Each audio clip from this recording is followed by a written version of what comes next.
بسم الله الرحمن الرحيم الحمد لله رب العالمين الصلاة والسلام على سيدنا محمد وعلى آله وصحبه وبارك وسلم السلام عليكم ورحمة الله وبركاته.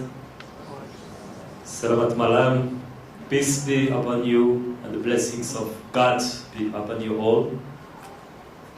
Thanks for coming for this subject that first of all, I thank Ustad Khalid to introduce the topic in such a way, because I think he said the most important thing to summarize what's coming next. When we talk about Sharia, in many countries in the world, it looks like a big word. People are afraid, say Sharia, oh, something tough. But when we study Islam, of course, we have a different insight, a different understanding of what it is. That being said, here, talking about Islam, fiqh, usul al-fiqh, because when we speak about Maqasid Sharia, we'll define the terms later. It's something we study in Islamic institutions, in Madaris, in personal training. We study that at a high level, the usul al-fiqh. But the idea of today's talk is not to deliver a course, a class about fiqh, usul al-fiqh. It's to connect Islamic teachings with concrete issues. That's what we are here today. So, Islamic studies are very important to give us basics, to give us a ground. But at the same time, we have to remind us that Islam is always linked to a context. The context of the revelation first, and then, which is even more important for us, the context of our life. Because Islam is a deen that must have an impact in our life, in society, and for that it's necessary to connect teachings of Islam to real life issues. That's what we want to do today, inshallah, or together with Ustad. And I take this occasion to express my warm thanks to Darul Ahkam, to the Muslim Converted Association Singapore, and the volunteers, because they made this event possible. They organized it so well, all my stay here. And I connect that to the topic because it's an implementation of Islam. Coming here, I've experienced so much brotherhood, so much warmth and love. And it's also part of the Sharia, it's also part of Islam. So thanks a lot to all the volunteers who made this event possible. I think we are a lot Muslims, but also non-Muslims, who agree to think that our life goal may be to alleviate human suffering. You know, many people will think what we are here for. We think what we can do for this world, and it's quite consensual in human societies to have the wish to be fruitful, to be helpful, to be useful for other fellow humans. So we want to help them, we want to spread love, justice, mercy, and so. And it's sad to say that in today's world, I think we all agree that there is still too much pain. And one of the missions we can have, I think, is to agree to tackle this pain, to try to spread mercy, to try to help people to alleviate their pain and to live better. And Islam participates in this project through the Maqasid Sharia that I'll try to give a short definition briefly. Is all about that. I can cite the Muslim scholar or preacher Abdul Hakim Quick from the Americas, who I think he came to Singapore, or he used to speak a lot about these issues, this topic. And in one of his talks 10 years ago, maybe, he said Islam is not the enemy of humanity, it's the savior of humanity. It doesn't say Islam is the savior for Muslims, but for humanity. He said also Islam is life-giving. It's not a danger for society, but it's a solution for society. It's a solution for people to get out of their addiction, to get out of their suffering, to get out of many of the illness affecting humankind. He said that because sometimes we forget, we think that Islam is a religion for Muslims and does nothing to participate in the world affair. But when we open the topic of Maqasid Sharia, we see a totally different reality. And it's not something new, it's not something about contemporary Islamic thought. It was already the case centuries ago. It came with the Prophet Muhammad sallallahu alaihi wasallam, who was called Mercy, Rahma lil Alameen, mercy for the universe. Not just mercy for the Muslims, but mercy for the whole mankind. And Islam integrates many of these teachings, not only for the goodness and for the interest of the people who choose to follow its way, but for the broader society. Today we have to insist on this part because it has been forgotten. And sad events having happened over the last decades in the name of Islam gave the world another image, especially when talking about Sharia. Sharia, for some people, it's scary, it looks like cutting hands or doing whatever oppressive it appears to humans, but we'll see it's not like this. It's not what it does. First of all, it's important to define what means Sharia.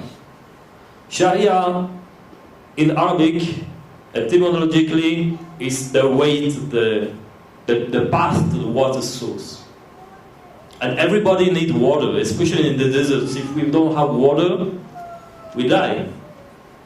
So Sharia is the path leading to the water source. Or some other people define it as a watering source, a source of water. Meaning life. Meaning is what we need. Then, applying to Islamic thought, Sharia can be defined as the way of God. The way that God wants us to follow. That's a way. Later, we have a well-known scholar named Ibn al-Qayyim in the 14th century who tried to give a very interesting and instructive definition of Sharia. He said, Sharia is justice, in Arabic al-adl, all of it. Sharia is mercy, rahmah, all of it. And it's wisdom, hikmah, all of it. Whatever is not full of justice, mercy, wisdom, cannot be considered as Sharia. That's his definition. So we see here that it's very different than what we hear in the news. Mostly in the West, when they speak about Sharia on TV, it looks like exactly a different picture. It looks like oppression, violence, discrimination, whatever it is. But Ibn Qayyim, recognized as a great scholar of Islam, gave his definition. Today we still have access to it, and we have access to a lot of genuine Islamic scholars' works that gives us a completely different understanding of that. Maqasid, the plural of maqsid. Maqsid, Arabic name meaning objective, but higher objective, like the higher aim. So maqasid are the higher objectives, higher aims of Islam, of the Sharia. A bit before, I think 2 centuries before Ibn Qayyim, more or less, the famous Muslim scholar Abu Hamid al-Ghazali developed studies about Maqasid Sharia. What are the higher objectives of the Islamic way? Not to say Islamic law, because it's even broader than that. And at his time, at the 11th century, he identified 5 ultimate aims of the Sharia, which are the preservation, the protection of the deen, way of life, which we translate today as a religion, but it goes much further than a religion. Deen is more a way of life than a religion. So one thing is the protection of religion, the protection of the deen, the protection of Islam. But we'll see in a short of time But protection of Islam involves also to protect other religions. And that's interesting because often it can be forgotten quite quickly. Secondly, it's the protection of the soul, meaning the protection of life. Third part, protection of mind. Hifz al-aql, yes? Fourth aspect is protection of property, wealth. And the last one, very important one today, especially in this time of chaos or tribulations, is the protection of offspring, of lineage. Hifz al-nasl. So that's how Imam Abu Hamid al-Ghazali, the scholar, well-known scholar, that we should take benefit of his life story because it's very rich of wisdom till today. We can have a lot of lessons from him. He described Maqasid Sharia as such. And the idea of this short talk, inshallah, today, if God permits it, will be to connect this lesson, this Islamic wisdom, to concrete issues affecting our world. Because as I said a few time ago, this is Islamic teachings, this is about usul al-fiqh, this is what Islam teaches us. But sometimes when we go to the mosque, when we go to the madrasa, we feel it's theory. It's theoretical knowledge, is something we try to understand. But going back to our home, going back to society, traveling around the world, sometimes the link is not so evident because that's the way we study something. It remains quite abstract. And the idea here is to get out of this abstraction to see how it can apply today in our life and how it can be implemented to benefit humanity. Not only Muslims, but humanity. I think that it's possible to say today we live in a world of crisis, a crisis which is political, economic, cultural, social.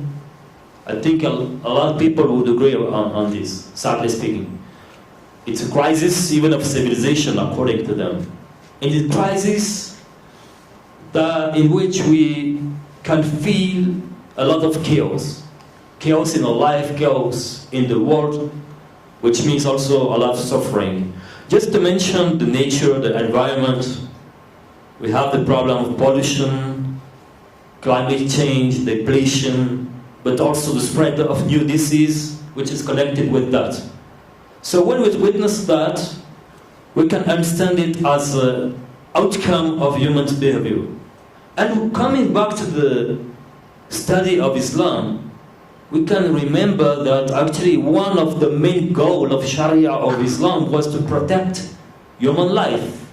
Not just human life, but the environment. So Islam has also something to say at the level. But then, on another topic is destruction of family. Many people fail to have unions, to get married. Today we will even speak about the crisis of birth rate in a lot of countries. Many politicians are very worried about what is happening in 20, 30, 40 years.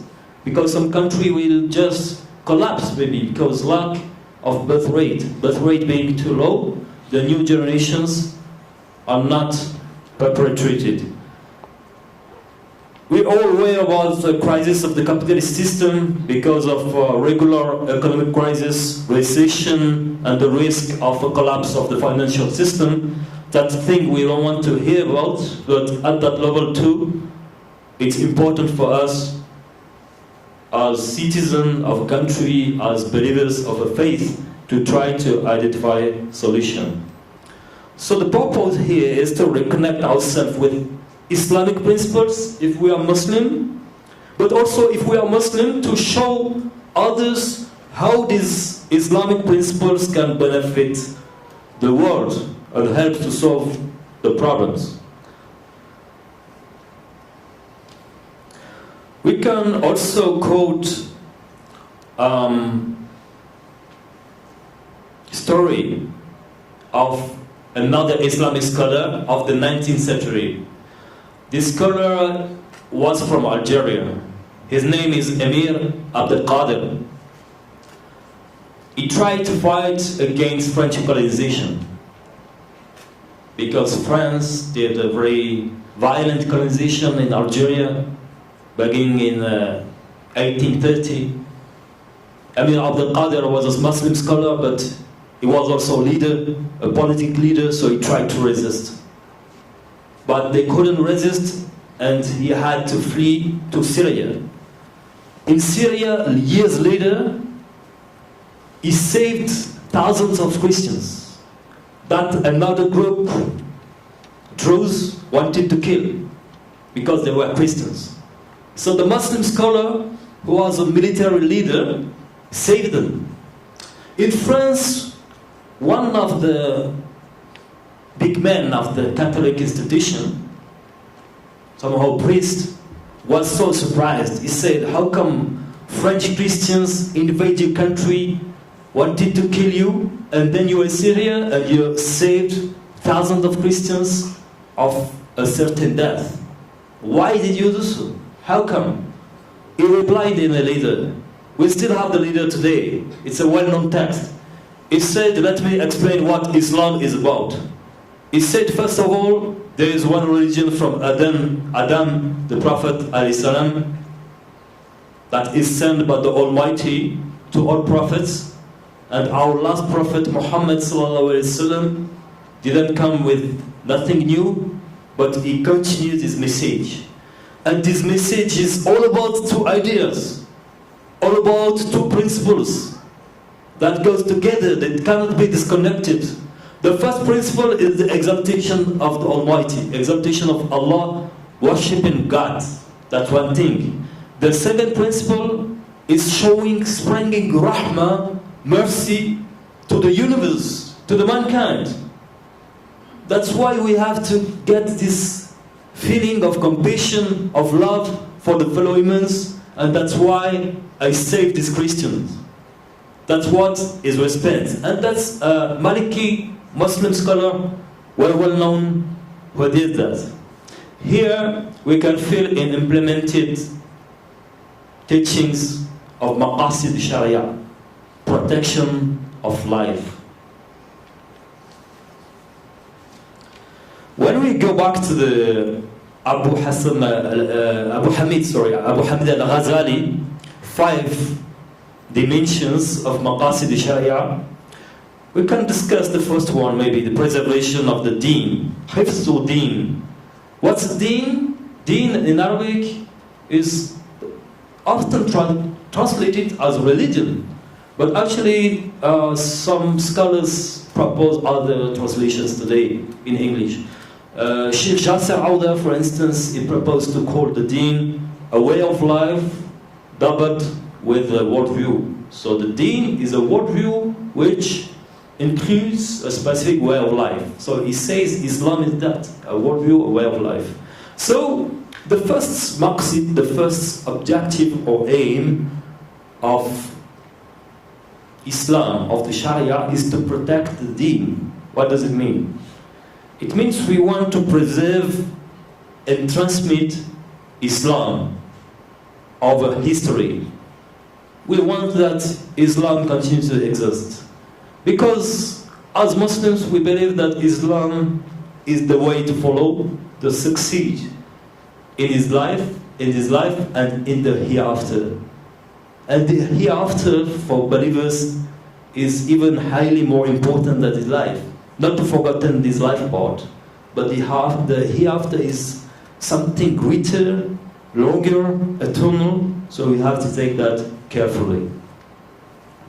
So the protection of Islam is important, especially at that time where we see that we live in a spiritual battles, a battle for the soul, an ideological war or cultural war. That's the new way to conceive war. Is not much longer turned to military conflict, although they still exist, of course, but it's a war at the spiritual level, what you believe in, what's your worldview.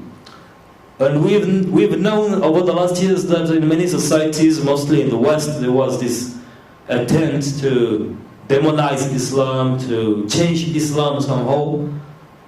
But it's important, such as this event today, to try to convey the message of Islam, to protect it, to teach to our children, and to make it known for the world. Of course, the one who like it, they are welcome to join it, and the one who dislike it, we respect them, we still show mercy to them, because that's our way, that's the way of Islam. That's one thing. But the preservation of the deen, preservation of Islam, doesn't mean that we don't preserve other religions at all. Actually, the preservation of other religion, other ways, other faith is a part of Islam as well. The best example, I think, is what happened when Umar ibn Khattab, the Caliph, follower of the Prophet Muhammad sallallahu alaihi wasallam, one of the closest Sahaba, went to Palestine and got power in Palestine. So he conquered Palestine, he got the privilege to have power and to be recognized as the new leader. He was invited to pray in church. He didn't want to pray in church. He crossed the road, or if I can say, then he prays somewhere else. Today it's called Masjid Umar. I think that Ustad Khalid can give more details about this very amazing example that shows that Islam protects the interest of other religions. So it's quite interesting. So during my trip to Palestine at that point of time in Al-Aqsa, so we were invited and we went through one of the tour in the Church of the Holy Sepulchre. This is considered to be one of the most holiest church in Christianity. And interesting thing, when we went there, you will find that when we look throughout history, you will find that when Umar ibn Khattab radiallahu anhu, when he managed to open the city of Jerusalem, right? He personally went over to Palestine to receive the key from the patriarch at that point of time, right? So he was not being given to any other Muslims, but it is given to the leaders of the Muslims. He was the first Amirul Mu'mineen, the one that first using the term the leader of the believers. Of course, the first Khalifa is Sayyidina Abu Bakr radiallahu anhu, because he understands the superiority of Al-Aqsa. And when he went there personally and was invited by the patriarch to actually use a section of the church as a place of prayer, he declined. Now the only reason that we can appreciate this today is from the far-sightedness that has been portrayed by Umar ibn Khattab. He says that should I take this place as a place of worship, those that comes after me will do so, and that will create further conflicts.